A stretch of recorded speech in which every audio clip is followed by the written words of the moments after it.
The 24-hour rule is usually in effect. Did you maybe take 30 or 25? Well, we had yesterday off, so it always stings a little bit more when you have that extra day off. But I told the guys today, I said the only way through the pain is to work, and that's what we know all year.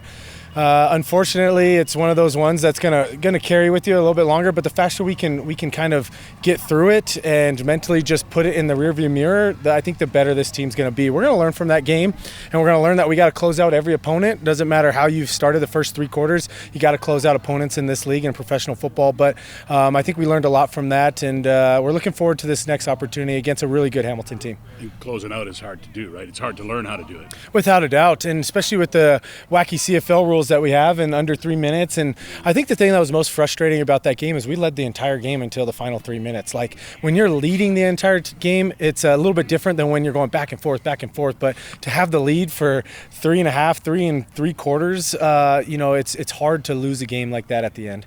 Did you feel good vibes coming back today? Everybody kind of put it behind them? Yeah, I think guys, there's some frustrations that guys just wanted to get out, and rightfully so. We're a bunch of competitors, and so I think Coach Killam did an awesome job of coming into the meeting with juice today. Like, you could feel the energy and the juice from him, and I think it just kind of was that umbrella giving out on the players. And we came out, we were a little bit more protecting our legs today, so it was hard to kind of ramp up the juice. But tomorrow will be interesting to see how the guys respond. I'm going to try and do everything I can to keep those guys motivated and fired up, because what I told them at the end of practice here was our season's not over just because we lost a gut-wrenching game. Did we make things harder on ourselves? Absolutely, but our season is by no means over. We have everything we want in front of us, but we're going to have to earn that opportunity to be in the playoffs, and the way we earn it is by playing the best teams in the league moving forward.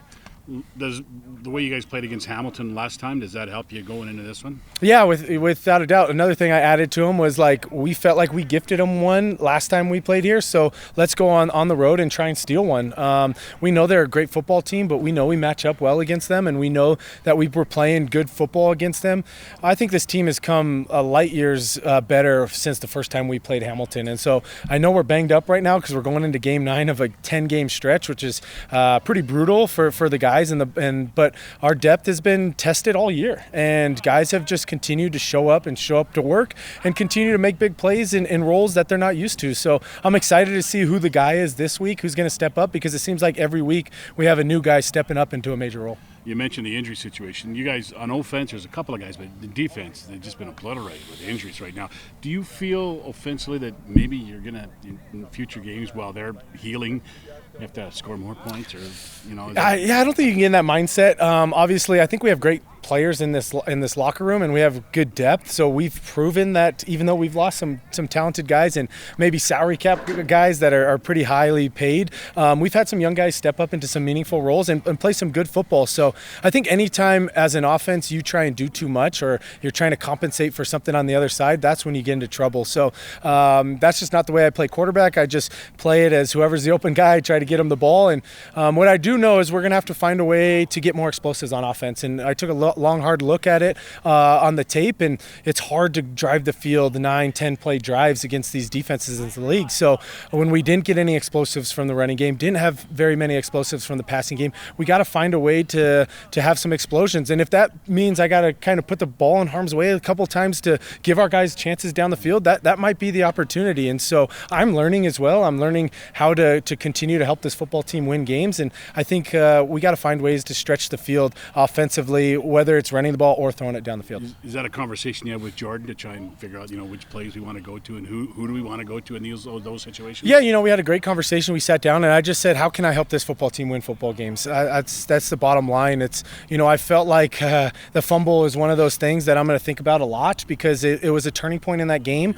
that gifted them 7 points when our defense was playing really well. Arbuckle was out of the game, and Daggy had to come in, and I felt like with a 6-point lead, like, protect the football, and we win that football game. And unfortunately, football happens, and we responded well by driving the field. I wish we had taken a little bit more time off the clock, and we ended up kicking a field goal that gave us the lead. But we have to find a way on offense to put teams away by scoring touchdowns and not kicking field goals. Like, are we doing a great job of staying on the field and kicking field goals? Yes. But can we finish games earlier by scoring touchdowns? Absolutely.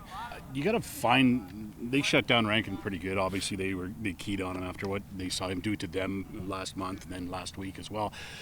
it seems like you're searching to find the guy who's going to step up. Like there's guys who can, play well each and every game, but you don't seem to have that other offensive guy who can step up and say, give me the ball. Yeah, it's a great point. I mean, we've talked about so much. Rankin's had some great games. We've talked so much about Rankin being the flint to our offense, and it's when Rankin's not having a game like he's used to having, we have to find guys. And I think that's just us understanding each other, continuing to grow as a team, and continuing to just find ways to be better on offense. Like I thought we did a tremendous job of scoring points off of turnovers, but in between that, I think that's where we struggled, was staying on the field, and we protected the ball really well, minus that one sack, which is very frustrating because it came in such a critical time. So we're going to have to find ways to make plays when the game's on the line, and we've done that prior games, and we did that in this game. It's just unfortunate how that everything kind of just laid out, and we find ourselves going into the locker room with the lead the entire game and feeling like, wow, we just let one slip through our hands. So,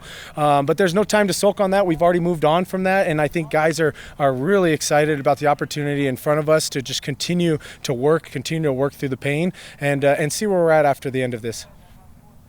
You did all the stuff. That's all right. Thanks, Cody. Thanks, Cody.